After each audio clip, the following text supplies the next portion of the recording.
Bonjour à tous et bienvenue sur le webinaire Alpha RLH dédié aux mesures pour le Covid-19. Donc je salue tous ceux qui y participent. Vous êtes nombreux. Il y a des entreprises, des cabinets conseils, des indépendants et quelques pôles de compétitivité que je salue, nos confrères qui réalisent exactement le même travail qu'Alpha RLH et en lien avec l'Association française des pôles de compétitivité pour lutter tous ensemble dans le même sens, mener des actions communes euh, contre ce Covid-19. Bonjour Voilà, à donc tous. aujourd'hui, nous serons trois présentateurs. J'aurai la chance de présenter euh, ces documents avec deux collègues qui vont se présenter dans quelques minutes. Euh, et je vous propose d'ores et déjà de vous présenter le sommaire. Bon, nous allons nous présenter déjà, première chose. Et puis très vite, nous traiterons des appels à projets qui ont été lancés au niveau national dans la lutte contre le Covid-19. Nous aurons quatre thématiques traitées. L'appel à projet lancé par la Défense, la DGA, l'Agence de l'innovation de défense. L'appel à projet lancé dans le cadre des investissements d'avenir donc par l'État français, les PSPC, Covid-19, et puis ensuite des plateformes qui ont été mises en place pour faciliter des mises en relation, des opportunités, des questions liées au Covid-19, et puis on a une autre plateforme sur les initiatives industrielles en région Nouvelle-Aquitaine. Et puis ensuite, nous rappellerons sûrement ce que certains connaissent déjà, mais avec peut-être quelques précisions supplémentaires, les dispositifs d'aide mis en œuvre au niveau national par l'État et la BPI et au niveau local en région Nouvelle-Aquitaine. Donc il y aura des informations qui peut-être ne concerneront pas toutes les personnes, celles qui ne sont pas présentes en région Nouvelle-Aquitaine, mais néanmoins, nous souhaiterions que tout le monde soit présent jusqu'à la fin pour pouvoir recueillir vos questions, liées à l'ensemble de cette présentation. Donc, nous allons nous présenter au niveau des intervenants. Euh, donc, euh, donc, moi, je suis Olivier Girel, je suis directeur projet innovation du pôle Alpha RLH. Donc, Alpha RLH, c'est un pôle de près de 300 membres dédié aux technologies de la photonique et l'électronique dans le domaine des deep tech. Donc, nous travaillons pour énormément de secteurs d'activité, dont l'aéronautique, l'énergie, le bâtiment et la santé, ce qui nous réunit aujourd'hui dans ce contexte exceptionnel. Je passe la parole à mon collègue Alors, ce que je vous propose, Stéphane. c'est Ah qu'on oui. puisse lancer un sondage simplement sans vous voir avec vous. C'est est-ce que vous aviez une connaissance déjà de l'appel à projet, ce qui Tout à va fait. permettre aux intervenants de se positionner sur quel est le niveau d'intervention qu'ils vont avoir pour vous le présenter. Donc, on vous encourage à répondre à ce premier sondage. Alors, je vais cliquer sur la fin du vote. Et donc, vous voyez que on a quand même quelque chose d'assez hétérogène, donc je laisse les intervenants prendre connaissance aussi de ces résultats. Donc, ce sera intéressant de pouvoir communiquer en fonction. Voilà, merci pour ce sondage. Et puis, on fera un deuxième sondage après pour vous demander si vous avez des propositions de projets à suivre. À tout de suite. Merci Marine. Donc, on voit qu'il y a une personne sur deux qui a déjà entendu parler de l'appel à projet de l'Agence d'innovation de la défense, ce qui est somme toute très bien. On va continuer de se présenter, donc je vais passer la parole à mon collègue Stéphane. Merci Olivier. Donc très rapidement, Stéphane Laurent, je suis arrivé au sein du pôle au 1er avril 2019 et donc je suis dans le cadre du profil Perfin PME en tant que chargé de mission et responsable du DAS Santé, donc à votre disposition pour répondre à un certain nombre de questions a posteriori sur les différents éléments qui vont être présentés et sur d'autres. Isabelle? Oui, bonjour à tous et bienvenue sur ce webinaire. Donc, moi, je suis arrivée en même temps que Stéphane pour m'occuper des projets internationaux et des projets européens spécifiquement. Alors, qu'est-ce que ça veut dire l'activité à l'international? C'est vous accompagner sur des innovations et de la croissance à l'international. Alors, on a ciblé quelques pays cibles. En priorité, la Chine, nous avons un bureau, certains d'entre vous le savent déjà. Les États-Unis, le Canada, et nous espérons ouvrir un bureau au Japon, si possible, fin d'année, début d'année prochaine. Et pour ce qui concerne les projets européens, donc il s'agit avec vous de définir finalement les projets qui vous intéressent. S'agit-il de projets collaboratifs ou de projets individuels, sur quel type d'innovation, et je vous accompagne pour monter le projet, monter en visibilité au niveau européen et également construire vos consortiums. Voilà. N'hésitez pas à me contacter pour toutes ces questions. Et nous allons poursuivre avec l'appel à projet des solutions innovantes pour lutter contre le Covid-19, appel à projet qui a été mis en place par l'Agence de l'innovation de défense il y a à peu près une dizaine de jours. C'est un appel à projet qui se termine au 12 avril, c'est ce qui explique d'ailleurs que vous avez eu assez peu de temps pour vous inscrire, et nous vous remercions d'avoir répondu présent à cette invitation à ce webinaire. Donc 12 avril, ça nous laisse peu de temps, mais néanmoins le sujet est d'importance, et c'est pour ça que nous avons souhaité vous en parler ce matin. C'est un appel à projet qui est présenté par l'Agence de l'innovation de défense, agence qui a été mise en place par le ministère des Armées pour financer l'innovation là où elle se trouve, hein, en l'occurrence dans la société civile, pour répondre aux problématiques des armées, des états-majors. Donc là, il s'agit de disposer de propositions pour lutter contre la pandémie du Covid-19 que nous connaissons aujourd'hui. L'agence cherche des solutions innovantes, qu'elles soient d'ordre technologique, organisationnel, managérial ou d'adaptation de processus industriels qui pourraient exister. Il faut que ce soit des solutions qui soient directement mobilisables, avec comme priorité la protection de la population. Il s'agit de soutenir la prise en charge des malades, de tester la population, alors maintenant et aussi après l'arrêt du confinement, évidemment, hein, surveiller l'évolution de la maladie, et ça au niveau individuel et au niveau global pour évaluer l'évolution de la pandémie et aider à limiter les contraintes pendant la période de crise. Donc n'hésitez pas à poser des questions en continu, hein, vous avez le chat pour ça, sur ces différents points. Je poursuis dans la présentation de cet appel à projet. Donc, ce sont des projets qui doivent être d'une maturité technologique. L'objectif, c'est vraiment de pouvoir proposer des solutions rapides et efficaces qui puissent être déployées rapidement, de manière reproductive, et ça sur tout le territoire national. Il faut savoir que le ministère des Armées a mis en place un budget assez conséquent de 10 millions d'euros pour ça, pour répondre rapidement à cette situation, que l'Agence de l'innovation de défense est également organisée pour mettre en place des équipes d'évaluation qui travaillent 7 jours sur 7, donc week-end y compris. Donc là, l'Agence de l'innovation de défense est armée pour répondre à cette situation de guerre. Hein, vous le savez, hein, ce sont les termes employés par notre président. On est dans une situation exceptionnelle et ils font en sorte de se positionner pour répondre rapidement à cette problématique avec des réponses qui ont déjà eu lieu. D'ailleurs, il faut savoir, hein, il y a déjà eu un certain nombre de projets qui ont été présentés et l'agence a déjà fait le choix de certains projets qu'elle a commencé déjà à financer. Donc c'est une réactivité maximale vu l'enjeu en fait pour notre société. Alors je poursuis.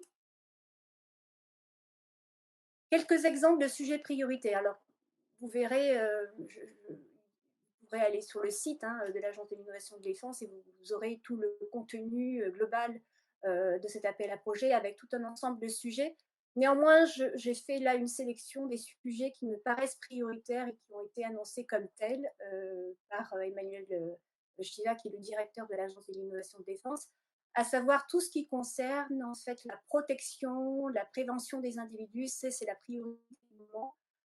Donc les tests et traitements des individus, diagnostics, des productions de nouvelles solutions également, de décontamination pour tout type de surface, petits et grands matériels et pour tous les espaces de vie. Des capacités de production en masse de solutions de décontamination également, le soutien à la prise en charge médicale, donc production de matériel ou traitement manquant avec éventuellement des concepts de recyclage, ou de détournement d'idées. En fait, on voit dans la presse beaucoup de choses sur les manques au niveau des respirateurs, par exemple. Donc, ça peut être une idée.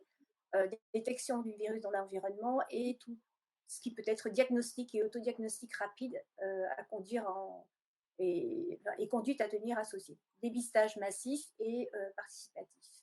Alors, vous voyez que sur ces exemples de sujets, je ne parle pas du tout des masques. Donc, la problématique des masques est un sujet qui est traité par ailleurs.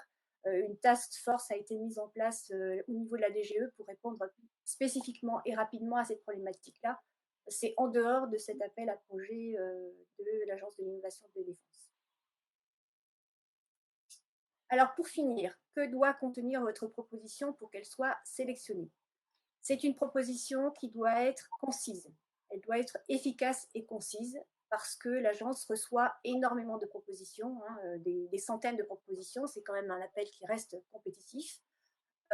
Néanmoins, effectivement, ça doit être une proposition concise et efficace avec une description technique de la solution proposée et le cas d'usage. Donc, utilisateur, situation d'emploi auquel cette solution répond.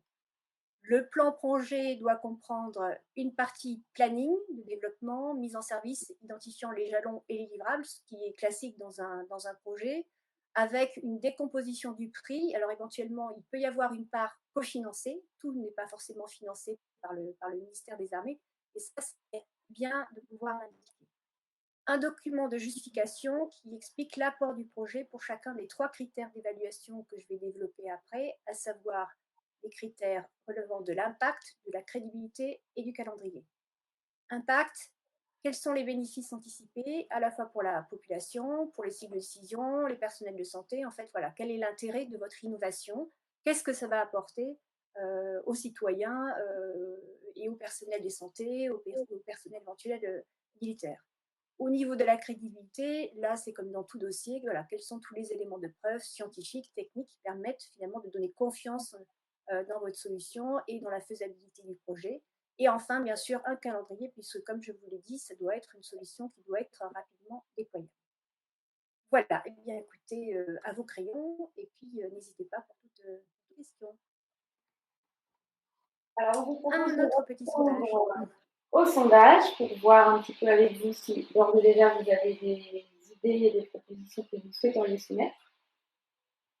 De la même manière, on va attendre un tout petit peu, vous laisser le temps de communiquer sur ce sujet-là. Donc, vous avez des propositions de projets à soumettre, c'est très bien. Très agréable de constater que l'intervention a du sens et va être utile. Voilà, donc on va clôturer le vote. Je vais vous montrer les différents résultats. Merci beaucoup en tout cas de cette participation et de ce sondage. C'est important pour le pôle et pour nous pour voir où vous en êtes. Donc voilà les résultats. Voilà, donc vous êtes à peu près à 50-50 sur les propositions de projet. Merci à vous et je laisse la suite pour Olivier. Je vous remets. Merci à tous pour ce vote et donc ravi de voir que vous avez déjà des idées de projet. Donc là-dessus, je vous propose de prendre contact très rapidement avec nous, Isabelle ou moi, pour en discuter si vous le souhaitez. On continue avec un appel à projet qui est paru très récemment également de l'État, donc dans le cadre des investissements d'avenir. Donc c'est un appel à projet PSPC Covid-19. Ce sont des gros appels à projets qui nécessitent des budgets qui se situent entre 4 et 50 millions d'euros, donc forcément des projets collaboratifs.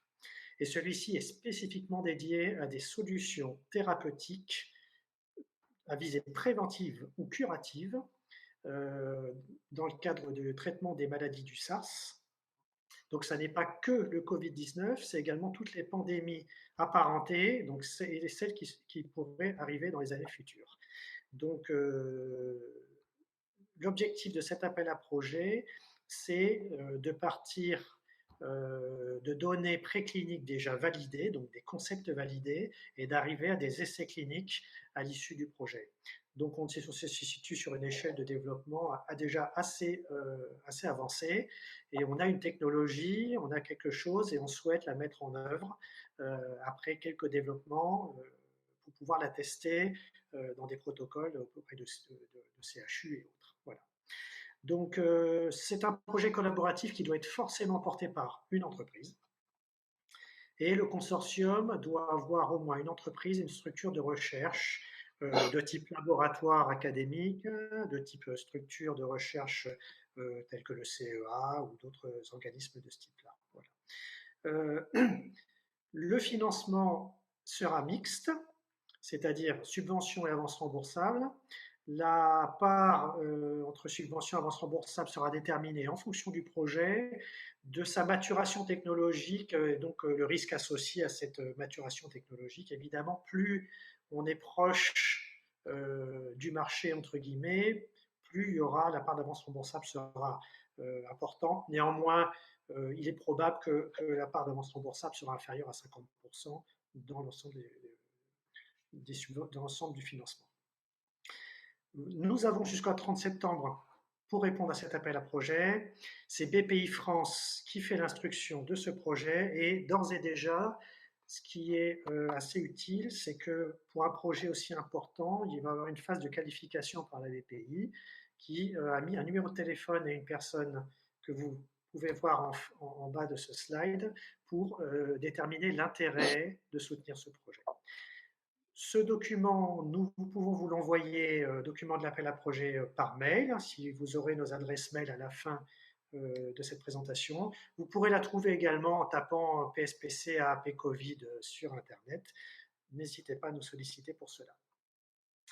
Je continue la présentation en passant la parole à Stéphane qui va vous parler des plateformes qui ont été mises en place. Merci Olivier. Donc effectivement 2 plateformes. Une première plateforme effectivement européenne qui s'appelle Connect Solve Aid, qui recense effectivement les opportunités et les différentes questions liées au Covid-19.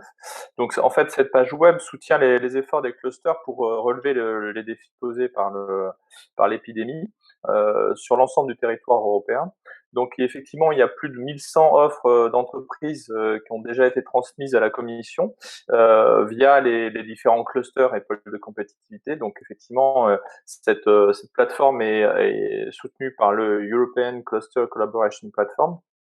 Aujourd'hui, cette collaboration est à la fois extrêmement bien coordonnée et permet à chacune des entreprises à la fois de proposer ses services, mais aussi d'identifier un certain nombre d'acteurs avec lesquels chacune est susceptible de pouvoir collaborer. Donc ça, c'est un élément qui est assez important, toujours dans un même but qui est collaboratif et aujourd'hui répandu sur l'ensemble du territoire. Donc inévitablement, un certain nombre de clusters français sont très actifs et Alpha RLH est connecté avec l'ensemble de ces clusters pour justement assurer la parfaite coordination de candidats néo-aquitains, bien entendu. Donc son but, c'est de faciliter l'interaction de la communauté des clusters afin de permettre de répondre rapidement et directement au sein de la communauté elle-même. Donc il y a deux objectifs, servir un guichet unique où des informations fiables peuvent être trouvées sur les actions et les décisions de la Commission européenne pour l'industrie et en particulier les clusters industriels. Donc il y a à la fois des clusters métiers, il y a des clusters techno, des pôles de compétitivité également qui sont associés à cette plateforme à la fois métier et techno, donc tel que Alpha RLH. Et puis le deuxième objectif, c'est soutenir un forum de discussion ouvert où les acteurs peuvent partager leur expérience, solutions, demandes et questions, toujours dans un but collaboratif et de faire avancer toutes les réponses aux nombreux besoins et aux nombreux défis qui se portent à nous. Donc il y a une boîte mail qui centralise l'ensemble de ces éléments. Donc vous disposerez des slides, vous serez en mesure de pouvoir donc en disposer bien entendu pour pouvoir avoir accès à la plateforme et évidemment à la connexion centralisée. Une deuxième plateforme qui elle est pour le coup néo-aquitaine Donc, bien qu'elle soit néo-aquitaine, il est important que chacun contribue. Donc, l'initiative de cette plateforme néo-aquitaine, c'est vraiment fédérer des initiatives industrielles, toujours dans l'objectif de lutter contre le Covid-19. Donc, évidemment, il y a des besoins qui sont urgents et vitaux sur un certain nombre d'éléments, notamment les équipements et produits médicaux, les masques, les gels hydroalcooliques, les surblouses, les lunettes de protection, qui sont autant d'éléments qu'on entend sur les différents supports, à la fois télé, radio et Internet.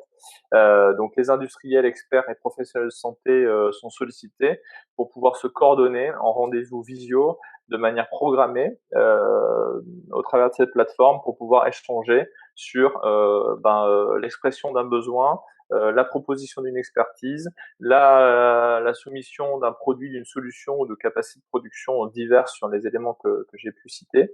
Donc aujourd'hui, il y a tout un processus et c'est relativement bien coordonné. Là encore, via un lien sur lequel vous aurez accès pour pouvoir vous permettre de pouvoir participer selon le profil que vous avez par rapport à ce qui était déterminé. Je passe la parole.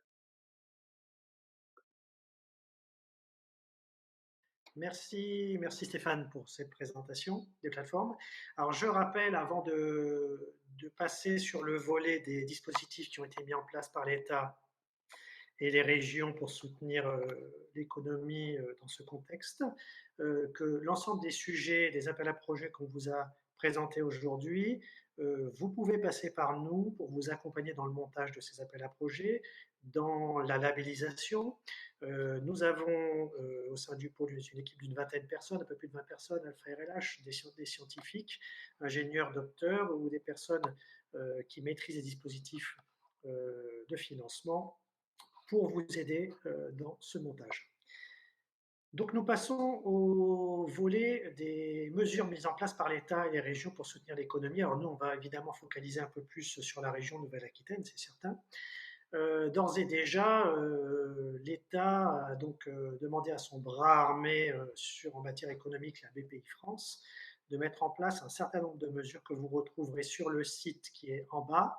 Mais en quelques mots, ce sont des mesures qui restent dans le métier de la BPI. Globalement, c'est du prêt ou de la garantie de prêt, et ou de la garantie de prêt, les deux sont cumulables. Les garanties de prêt, je pense qu'un certain nombre d'interlocuteurs qui nous regardent connaissent cela. C'est globalement des garanties de prêt à 90% sur des prêts de trésorerie qui pourraient être faits dans le cadre du Covid-19 par les banques. Donc globalement, il y a une première discussion avec la banque sur un prêt possible et ensuite très vite un formulaire sur le site de la BPI à remplir pour déclarer une demande de garantie de prêt et ensuite la banque et la BPI se mettent en contact. Ça, je pense qu'un certain nombre d'entre vous connaissez. Alors, quand même, ce qui est intéressant, c'est que sur les prêts de trésorerie, il y a quand même la possibilité de faire couvrir son découvert. Si la banque confirme ce découvert sur 12 à 18 mois, la BPI le couvre à 90%. Et ça, c'est une mesure qui est extrêmement intéressante, je pense, puisque la trésorerie va être un peu le nerf de la guerre dans les semaines qui viennent pour toutes les structures entreprises. Donc, concernant les prêts, la BPI a mis en place également des prêts de trésorerie directement auprès des entreprises. Donc, ça s'appelle les prêts rebonds. Donc, on le voit sur le slide que je viens de mettre. Donc, ces prêts rebonds ont vocation à soutenir les besoins de trésorerie, donc besoin en fonds de roulement, tout type d'achat spécifique dont vous auriez besoin pour faire fonctionner l'entreprise. Et sur des durées on va dire, de 3 à 7 ans, avec des différés de remboursement. Donc il existe une première version de 0 à 300 000 euros de prêt sur lequel le différé peut être de 2 ans, donc ça porte à 7 ans au total la durée de remboursement, 5 plus 2. Il existe des dispositifs qui vont jusqu'à 5 millions d'euros, donc pour les structures un peu plus grosses, qui eux ont des différés d'1 an. Voilà. Je précise, il n'y a pas de garantie de caution demandée aux dirigeants, de sûreté réelle demandée comme garantie dans le cadre de ces projets, de ces prêts de trésorerie. Je vous rappelle également, si vous ne le savez pas, que BPI France mobilise toutes vos factures. C'est-à-dire, vous avez des factures en attente, vous pouvez aller voir BPI pour leur demander des avances, des acomptes sur ces factures. Et la BPI rajoutera même un crédit de trésorerie de 30% du volume mobilisé. Et puis en complément, il y a également tout ce qui est suspension des échéances de paiement BPI, mais je pense que ceux qui ont des prêts BPI ont dû être déjà mis au courant.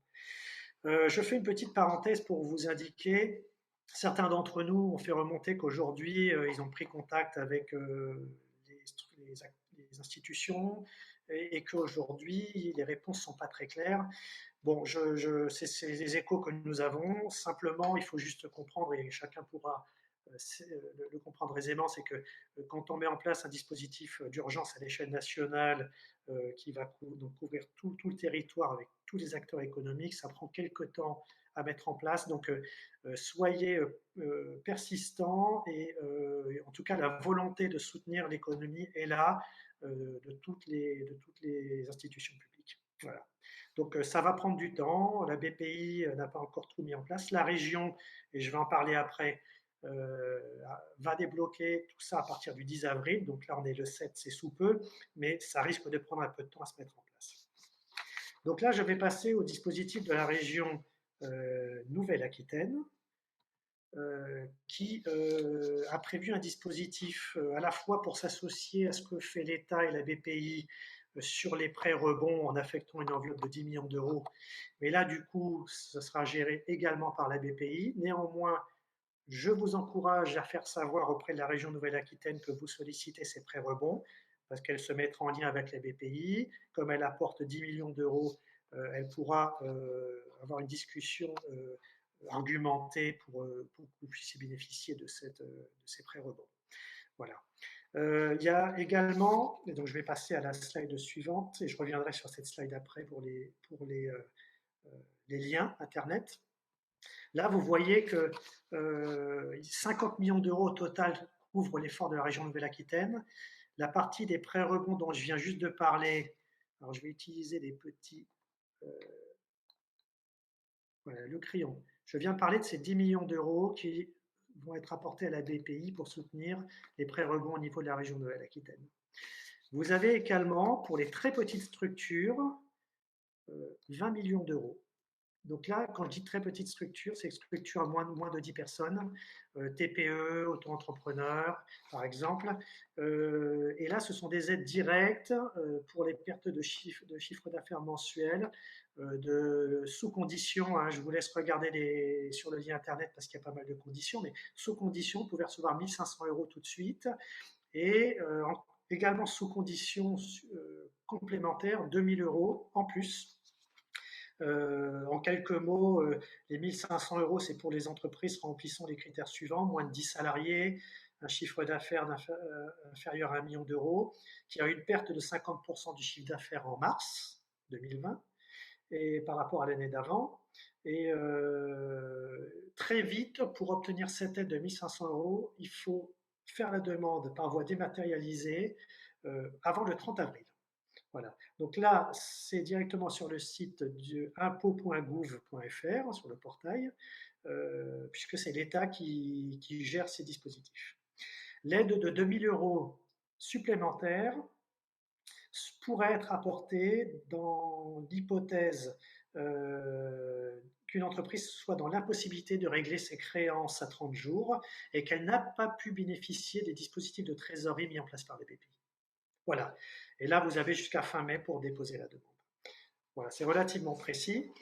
Je continue. Donc là, vous avez le lien Internet vous permettant de voir ce que je viens de vous expliquer, à la fois au niveau de l'État et à la fois au niveau de la région Nouvelle-Aquitaine.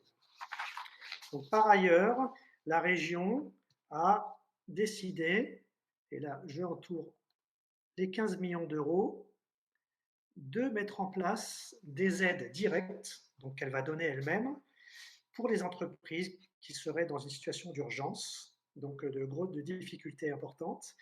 Et là, sous condition également. Donc la baisse d'activité doit être exclusivement liée à l'épidémie du Covid-19. Donc ça veut dire qu'une entreprise qui s'était bien portante et qui depuis 2 mois rencontre des difficultés rentre dans ce cadre. Il faut que ce soit des entreprises de moins de 250 salariés, consolidés groupes. Donc une PME qui appartient à un groupe qui est plus gros, ça ne marche pas. C'est entre 5 et 250 salariés. Il faut que l'établissement principal de l'entreprise soit sur le territoire de la région Nouvelle-Aquitaine. Les secteurs sont assez larges, donc je ne vous les cite pas tous, mais l'industrie manufacturière, la construction, le commerce de gros, le transport, tout ça c'est éligible. Et alors les aides seront pour les entreprises de 5 à 50 salariés, ce sera sous forme de subventions pouvant aller de 10 000 à 100 000 euros. Et pour les entreprises de 50 à 250 salariés, ça sera une avance remboursable allant de 100 000 à 500 000 euros. Le remboursement s'effectuera sur 7 ans, avec un différé donc de 2 ans inclus dans ces 7 ans. Voilà. Par ailleurs, la région mobilise d'autres dispositifs comme le moratoire sur les remboursements d'avances remboursables déjà mis en œuvre auparavant et va activer également sur les aides votées auprès des entreprises le versement d'acomptes qu'elle va bonifier pour pouvoir aider la trésorerie des entreprises. Voilà. Dans les grandes lignes, voici les dispositifs mis en place par l'État et la région. Je propose que mes collègues se remettent en vidéo pour vous rappeler et pour vous dire un petit peu donc, qui ils sont. Hein. Isabelle, que vous avez ici, donc responsable international des projets européens. N'hésitez pas à la contacter pour l'appel à projet DGA ou pour les appels à projets européens que vous avez identifiés. Stéphane Laurent, qui est spécialiste du secteur de la santé pour le pôle. Et donc moi pour également vous aider sur l'ensemble des problématiques de projet. Je terminerai en disant que vous donnant un conseil qui est de ne pas hésiter à mobiliser ces dispositifs publics. Vous savez, on pressent tous que la sortie de crise risque d'être longue et que les besoins de trésorerie risquent d'être importants pour les entreprises. Tout ce qui va faire un effet de levier avec ces dispositifs publics, ces efforts en moins que vous prendrez sur votre trésorerie personnelle. Et c'est fait pour ça. Quand on est une PME ou une TPE, c'est plus compliqué de se sortir d'une crise que quand on est une région, un État ou une grande entreprise. Donc, facilitez-vous la vie en termes de trésorerie, mobilisez, soyez pugnaces. Et on n'a pas cité les aides également mises en place pour les reports de charges URSSAF et tout ce qui est impôt.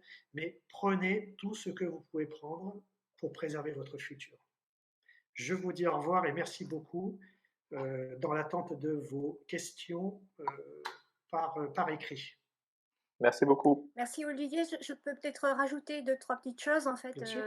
Donc cette fois-ci plus axée sur les projets européens. Donc effectivement, c'est une période un peu particulière où vous pourriez éventuellement être plus disponible parce que confiné à la maison. Donc sachez que pour beaucoup de projets européens collaboratifs, les dates de remise des dossiers ont été reportées. Donc c'est une excellente nouvelle, hein, ce qui veut dire que nous avons aujourd'hui plus de temps pour proposer des dossiers de bonne qualité. Donc si vous aviez ou si vous êtes intéressé pour un projet collaboratif ou individuel à l'Europe, surtout n'hésitez pas à me contacter puisque je pourrais vous chercher les appels à projets qui sont les plus intéressants compte tenu de votre profil et également de ce que vous souhaitez faire en termes de stratégie. Donc ça, c'est important que nous puissions en parler ensemble. Et puis également, bon, vous avez peut-être, on n'en a pas parlé, mais il y a eu un appel à projet très orienté Covid dans le cadre de l'EIC Accélérateur. Alors pour ceux qui ne connaissent pas, c'est l'équivalent de l'ancien instrument PME. Donc appel à projet qui est tombé au 20 mars. Il y a un autre appel à projet IC Accélérateur qui va cette fois-ci tombé au mois de mai, cette fois-ci sur le Green Deal. Et il y a une vraie dynamique au niveau européen pour accompagner les entreprises dans cette problématique du Covid-19. Nous sommes à la manœuvre avec l'Agence française des pôles de compétitivité et au niveau européen, puisque notre directeur est vice-président de l'Alliance européenne des clusters. Donc voilà, nous sommes très actifs à ce sujet-là et tous nos adhérents auront les informations puisque nous allons vous communiquer dans la semaine un flash info spécial Covid et vous avez également toutes nos coordonnées pour nous contacter. Donc, merci à vous, n'hésitez pas et puis à votre disposition pour répondre aux questions. Stéphane, tu veux peut-être rajouter quelque chose avant les questions? Tu as été très complète, je te remercie. J'ai pas forcément d'éléments à compléter. Je pense que beaucoup a été dit et on est à votre disposition pour répondre aux questions. Alors, je vois qu'il y a une question. Le mode question a été activé. Donc, la Marine, aidez-nous un petit peu. On en est où? Affichez la liste des questions. Voilà, afficher la liste des questions. Quelle est la définition de micro-entreprise? La micro-entreprise, c'est forcément une entreprise de moins de 10 salariés. Hein. Et donc là, typiquement, si vous êtes en région Nouvelle-Aquitaine, vous pouvez aller demander ce dispositif en vérifiant tous les critères. Hein. Donc je vous laisse regarder sur le site internet de la région. Dispositif pour mobiliser 1 500 €, voire les 2 000 € supplémentaires pour les pertes de trésorerie du mois de mars. Donc voilà, si vous me dites clairement quel statut vous avez, je peux peut-être répondre à votre question. Voilà.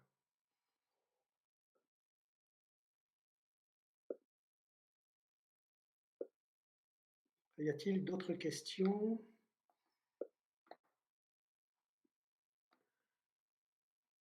Est-ce que la décision d'investisseurs de reporter leur investissement dans une start-up est un des facteurs d'éligibilité à un soutien? Alors, je vais avoir peut-être un peu de mal à vous répondre parce que là, c'est un cas très particulier. J'allais dire, si vous avez eu des problèmes du fait que vous n'avez pas pu lever des fonds et donc la crise du Covid est arrivée par-dessus cette problématique d'investissement, de tiers investisseurs, donc vous avez bien eu des difficultés financières liées au Covid, oui, vous pouvez demander un soutien. Si maintenant l'entreprise est dans une situation qui n'a pas été compliquée dans le cadre du Covid, ce n'est pas le cas, mais j'entends dans votre question que vous n'avez pas eu les fonds en temps et en heure et que l'entreprise a été en difficulté ces derniers mois. Donc potentiellement, j'allais vous dire, il faut prendre contact avec la BPI et la région pour demander. Ça devrait, en tout cas, ça mérite d'éclaircir la situation avec eux.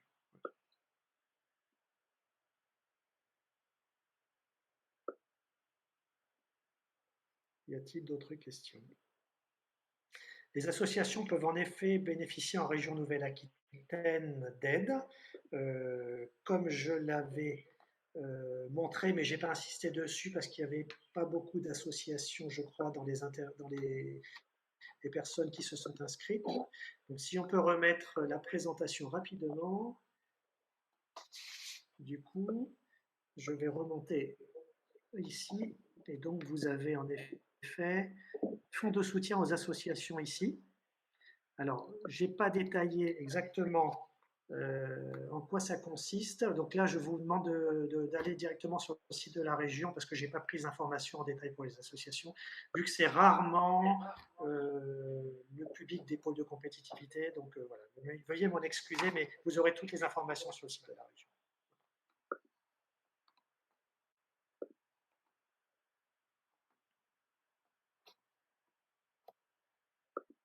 Y a-t-il d'autres questions? Y a-t-il d'autres questions de Coursaire? Alors, normalement, les startups qui n'ont pas encore de chiffre d'affaires et pas de salariés en 2019 ne rentrent pas dans la catégorie des entreprises qui ont eu des difficultés liées au Covid. Donc, voilà. Dans ce cadre-là, de toute façon, moi, je vous encourage à prendre contact avec la région, mais ce n'est peut-être pas les dispositifs Covid qui vont pouvoir vous aider. Ce sont peut-être des dispositifs plus classiquement de soutien aux startups. Mais vous ne rentrez pas parce que vous n'avez pas subi de pertes liées à la période du Covid. Donc, vous n'êtes pas dans les entreprises prioritaires pour cela.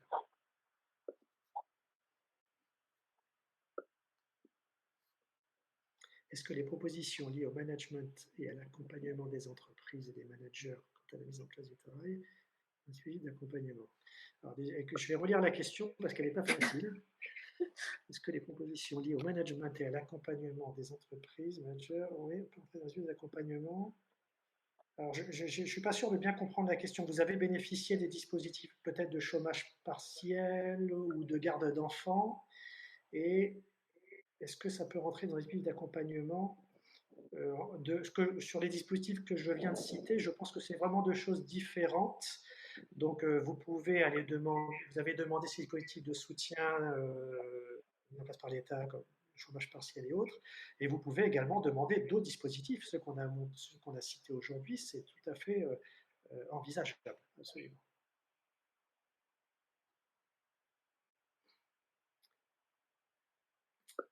Pour les prêts rebonds, quelles sont les conditions pour en bénéficier? Alors, ce que je vous disais, donc là, c'est sur le site de la BPI.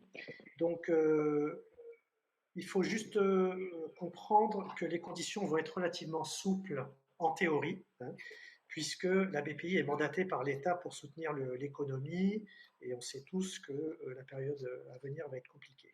Donc, j'allais dire, il y aura de la bienveillance de la part de la BPI. Donc, il y a peut-être quelques critères d'exclusion. Je pense que les critères d'exclusion seront sur les entreprises qui auraient déjà eu des difficultés avant la crise du Covid. Par exemple, vous étiez déjà en retard de charges sociales, fiscales, vous aviez des difficultés avérées avec les banques. Je pense que là, ça peut être plus compliqué pour mobiliser les aides parce qu'elles étaient déjà, les difficultés étaient antérieures au Covid. Bon, néanmoins, je vous encourage quand même à contacter la BPI, à vous faire connaître, parce qu'il peut y avoir une certaine bienveillance. Mais voilà, je pense que c'est vraiment pour les entreprises qui rentrent en difficulté ces 2 derniers mois liés, enfin ces 3 derniers mois liés à la crise.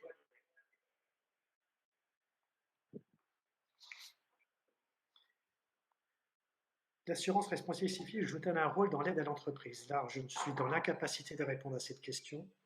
Ça sort de mes compétences. Là, il faudrait contacter l'assurance directement. A-t-on des détails sur les conditions liées au dispositif mettant en œuvre de l'aide remboursable? Donc là, vous parlez d'aide remboursable, donc c'est la région en l'occurrence. Parce que si c'est la BPI, ce sont des prêts. Donc les prêts, il y a des taux d'intérêt, alors que l'avance remboursable, il n'y a pas d'intérêt. Si c'est bien ça, les avances remboursables de la région, comme je le disais, seront mises en place pour les entreprises de 50 à 250 salariés.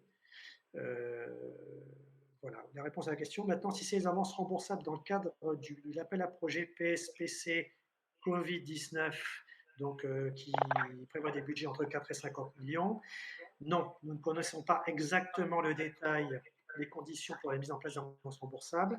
Ce que je vous indiquais, c'est que comme ça se passe souvent sur ces appels à projets-là, c'est au cas par cas.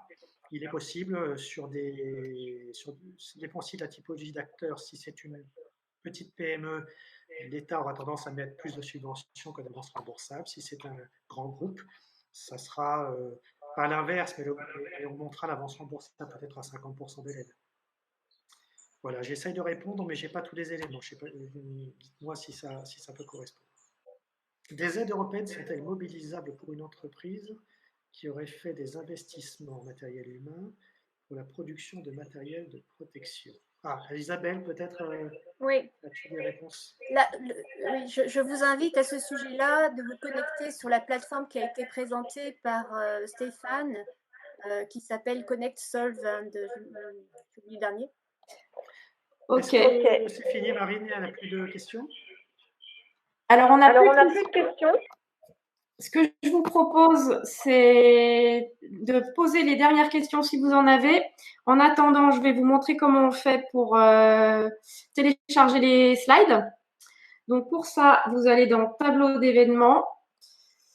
Voilà. Donc, pour télécharger les supports, vous avez en haut à droite un icône qui dit Tableau d'événements. Si vous cliquez dessus, vous allez retrouver deux possibilités, les infos sur le webinar ou les fichiers partagés.